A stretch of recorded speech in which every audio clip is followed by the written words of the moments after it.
Live ഡെസ്കിൽ നിന്ന് നമ്മളുമായി നന്ദന ചേരുകയാണ്. നന്ദന, മഴക്കെടുതി നമുക്ക് ഒരു പരിധിവരെ മഴ എന്ന് പറയുന്നത് നമുക്ക് ആസ്വാദകരമായ ഒന്നായിരുന്നു. കുറച്ച് ദിവസം മുൻപ് വരെ അങ്ങ് തന്നെ ആയിരുന്നു. പക്ഷെ ഇപ്പോൾ ഇതാ മഴ നമ്മുടെ കയ്യിൽ നിന്നും പോകുന്ന ഒരു അവസ്ഥയിലോട്ട് എത്തിയിരിക്കുന്നു. സംസ്ഥാനത്ത് അതിരൂക്ഷമായി മഴക്കെടുതി ഉണ്ടായിരിക്കുകയാണ്. പല ജില്ലകളിലും അവധിയാണ്. ഒരുപാട് നാശനഷ്ടങ്ങൾ ഉണ്ടായിട്ടുണ്ട്. പലയിടങ്ങളിലും ഉരുൾപൊട്ടൽ ഉണ്ടായിട്ടുണ്ട്. മരണം സംഭവിക്കുന്ന സാഹചര്യത്തിലേക്ക് വരെ എത്തിയിരിക്കുന്നു. എന്താണ് നന്ദന മൊത്തത്തിലുള്ള നമ്മുടെ കേരളത്തിന്റെ ഒരു മഴക്കെടുതിയുടെ അവസ്ഥ?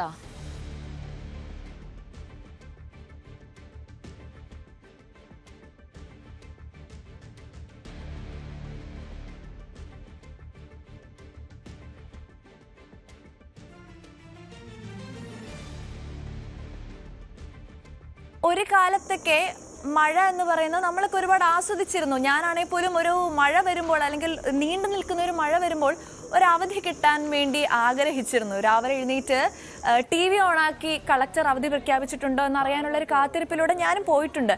പക്ഷേ ഒരു പരിധി വിട്ട് മഴ പെയ്തു കഴിയുമ്പോൾ പലപ്പോഴും കേരളം ഒട്ടാകെ ഭയക്കാറുണ്ട്. ഇപ്പോൾ ഇതാ അതുപോലൊരു സാഹചര്യത്തിലേക്കാണ് നമ്മൾ എത്തിച്ചേർന്നിരിക്കുന്നത്. മഴക്കെടുതി രൂക്ഷമായി തുടരുകയാണ്. വൻ നാശനഷ്ടങ്ങളും മണ്ണിടിച്ചിലുകളും മറ്റു പ്രശ്നങ്ങളും, ജീവൻ നഷ്ടപ്പെടുന്ന അവസ്ഥ, അങ്ങനെ കേരളം ഒട്ടാകെ തിരുവനന്തപുരം മുതൽ കാസർഗോഡ് വരെ ഭയക്കുന്ന ഒരു അവസ്ഥയിലോട്ട് എത്തിയിരിക്കുകയാണ്. പല ജില്ലകളിൽ നിന്നും നമ്മുടെ റിപ്പോർട്ടേഴ്സ് നമ്മളുമായി ചേർന്നു. അവിടുത്തെ പ്രശ്നങ്ങൾ അവർ വിലയിരുത്തുകയുണ്ടായി. പലയിടങ്ങളിലും രക്ഷാപ്രവർത്തനം വളരെ പ്രയാസകരമായ രീതിയിലാണ് പോയിക്കൊണ്ടിരിക്കുന്നത്. ഡെസ്കിൽ നിന്നും നമ്മളുമായി നന്ദന ചേരുന്നു. നന്ദന, എന്താണ് മഴയുമായി ബന്ധപ്പെട്ടുള്ള കൂടുതൽ വിശദാംശങ്ങൾ? ഭയക്കേണ്ട ഒരു അവസ്ഥയിലോട്ടാണോ കേരളം പോയിക്കൊണ്ടിരിക്കുന്നത്? സേറ, ഭയപ്പെടേണ്ട ഒരു അവസ്ഥയിലേക്കാണ് കേരളം പൊയ്ക്കൊണ്ടിരിക്കുന്നതെന്ന് തന്നെ പറയേണ്ടി വരും. ഇന്നലെ രാത്രി മുതൽ സംസ്ഥാനത്ത് വ്യാപകമായ മഴ ആരംഭിച്ചിരിക്കുകയാണ്. എറണാകുളം, ഇടുക്കി, തൃശൂർ, പാലക്കാട്, മലപ്പുറം, കോഴിക്കോട്, വയനാട്, കണ്ണൂർ, കാസർഗോഡ് ജില്ലകളിൽ ഇന്ന് ഓറഞ്ച് അലേർട്ടാണ്. ഈ ഇടങ്ങളിൽ അതിതീവ്ര മഴയ്ക്കുള്ള സാധ്യതയാണുള്ളത്. ഇടുക്കി, പത്തനംതിട്ട, വയനാട്, കോട്ടയം, മലപ്പുറം, പാലക്കാട്, ആലപ്പുഴ ജില്ലകളിൽ വിദ്യാഭ്യാസ സ്ഥാപനങ്ങൾക്ക്, പ്രൊഫഷണൽ കോളേജുകൾ ഉൾപ്പെടെയുള്ള വിദ്യാഭ്യാസ സ്ഥാപനങ്ങൾക്ക് അവധി പ്രഖ്യാപിച്ചിട്ടുണ്ട്. ഈ അതിതീവ്ര മഴ തുടരുന്ന സാഹചര്യത്തിലാണ് ഈ ഒരു അവധി പ്രഖ്യാപനം. സംസ്ഥാനത്ത് പലയിടങ്ങളിലും വ്യാപക രീതിയിലുള്ള നാശനഷ്ടങ്ങളാണ് റിപ്പോർട്ട് ചെയ്യുന്നത്. ഉരുൾപൊട്ടൽ, മണ്ണിടിച്ചിൽ പോലുള്ള ദുരന്തങ്ങളും പലയിടങ്ങളിൽ നിന്നും റിപ്പോർട്ട് ചെയ്യുന്നുണ്ട്. വീടുകളിലൊക്കെ വെള്ളം കയറുന്ന ഒരു സാഹചര്യവും നിലവിലുണ്ട്. പലയിടങ്ങളിലും ഇന്നലെ രാത്രി തുടങ്ങിയ മഴ പല പ്രദേശങ്ങളിലും പുലർച്ചെ വരെ പെയ്യുന്ന ഒരു സ്ഥിതി ഉണ്ടായി.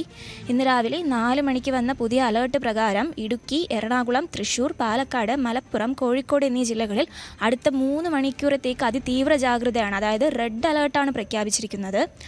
ഒറ്റപ്പെട്ട ഇടങ്ങളിൽ ഇടത്തരം മഴയ്ക്കും മണിക്കൂറിൽ 50 കിലോമീറ്റർ വരെ ശക്തിയിൽ കാറ്റ് വീശാനുമുള്ള സാധ്യതയുണ്ട്. ഇനി മഴയുമായി ബന്ധപ്പെട്ട ജാഗ്രതാ നിർദ്ദേശങ്ങളിലേക്കൊക്കെ ഒന്ന് നോക്കുകയാണെങ്കിൽ, മഴയ്ക്കൊപ്പം ശക്തമായ കാറ്റിനും ഇടിമിന്നലിനും സാധ്യതയുള്ളതിനാൽ വലിയ ജാഗ്രത തന്നെ വേണം. പ്രത്യേകിച്ച് മലയോര മേഖലകളിൽ താമസിക്കുന്നവർ രാത്രി യാത്രകൾ പൂർണ്ണമായും ഒഴിവാക്കണം. ഉരുൾപൊട്ടൽ, മണ്ണിടിച്ചിൽ ഭീഷണിയുള്ള പ്രദേശങ്ങളിൽ ദുരന്ത നിവാരണ സേനയുടെ നിർദ്ദേശങ്ങൾ കർശനമായി പാലിക്കണം. പുഴകളിലും അരുവികളിലുമൊക്കെ എന്തെങ്കിലും ആവശ്യങ്ങൾക്കൊക്കെ ആയിട്ട് ഇറങ്ങുന്നവർ ജലനിരപ്പ് ഉയരാൻ സാധ്യതയുള്ളതിനാൽ ഒഴിവാക്കേണ്ടതാണ്. അങ്ങനെയുള്ള ഇടങ്ങളിലേക്ക് ഇറങ്ങുന്നതൊക്കെ ഒഴിവാക്കണം. കനത്ത ജാഗ്രത തന്നെ പുലർത്തേണ്ട ഒരു സാഹചര്യമാണുള്ളത്. കടൽ പ്രക്ഷുബ്ധമാവാൻ സാധ്യതയുള്ളതിനാൽ മത്സ്യബന്ധനത്തിനും തീരങ്ങളിൽ വിലക്ക് ഏർപ്പെടുത്തിയിട്ടുണ്ട്. കടലിലേക്കൊന്നും മത്സ്യത്തൊഴിലാളികൾ പോകാൻ പാടുള്ളതല്ല.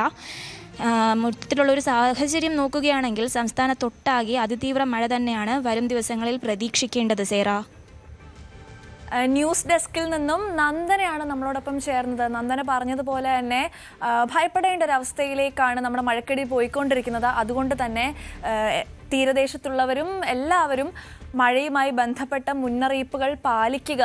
ഒരിക്കലും ജീവൻ ആപത്തുണ്ടാകുന്ന ഒരു അവസ്ഥയിലോട്ട് ഇത് നീങ്ങാതിരിക്കട്ടെ. കൂടുതൽ വാർത്തകൾക്ക് News 18 Keralam YouTube channel subscribe ചെയ്യുക.